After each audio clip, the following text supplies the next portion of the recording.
ও সিরাজগঞ্জের মুমিন, বলেন তো দেখি, যেই আল্লাহর বান্দা এইখানে যে লাইট বানাইছে, এই আল্লাহর বান্দার কোনো উদ্দেশ্য আছে কি নাই?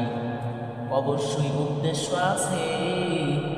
কারণ এই লাইট আলো দান করবে, অন্ধকার দূর হয়ে যাবে।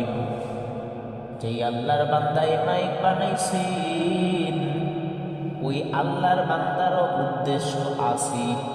উদ্দেশ্য হইল এখান থেকে আল্লাহর বান্দা কথা বলবেন, আর এই কথাটা মাইক আওয়াজ ছড়াইয়া দিবি।